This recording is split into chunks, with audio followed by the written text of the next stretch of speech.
Remue ménage. Remue ménage.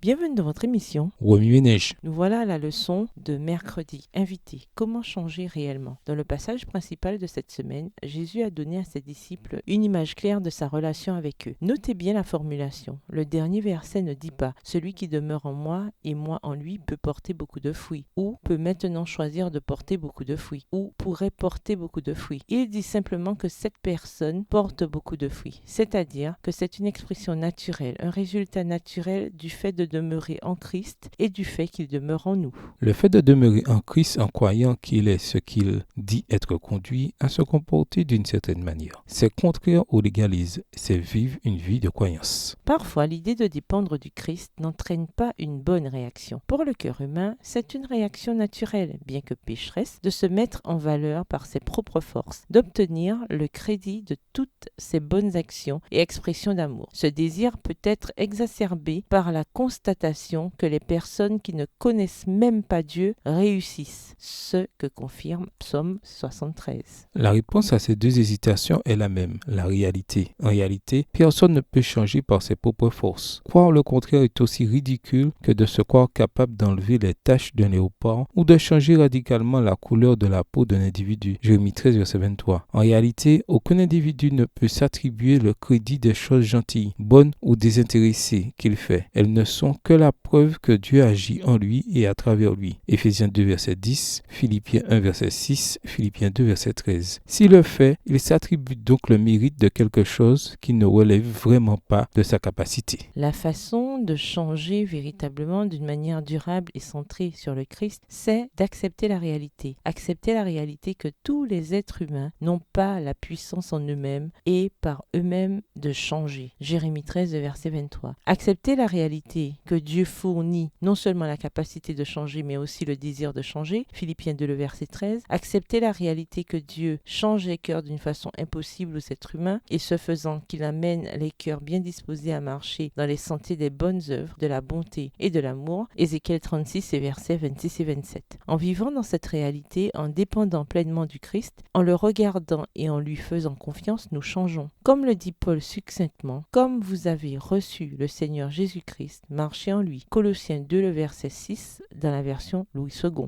Ainsi, marchez en lui à tout jamais. Jésus n'est pas un jeu de roues d'entraînement. Il n'est pas un chargeur de piles, ni un aide temporaire pour permettre à quelqu'un d'avancer. Jésus est plus nécessaire à la vie physique et spirituelle, ainsi qu'à la croissance, à l'utilité, à la capacité et à tout le reste que l'oxygène. Nous avons tous plus fréquemment besoin de lui que d'air. Marcher avec le Christ n'est pas la rampe d'accès à une vie de bonté autosuffisante. C'est plutôt le voyage, la liberté et la joie du reste de la vie. La relation avec le Christ est une relation de dépendance et d'amour éternel. Remue ménage, méditez de nouveau Jean 15 et versets 1 à 17. Où voyez-vous Jésus dans ce passage? Comment la dépendance du amour vous montre-t-elle concrètement différentes facettes de votre relation avec Christ? Que vous dit Jésus par ce texte? En quoi voyez-vous Jésus différemment ou le voyez-vous de nouveau? Comment réagissez-vous en voyant Jésus de cette manière? Au revoir. Et à demain si Dieu veut.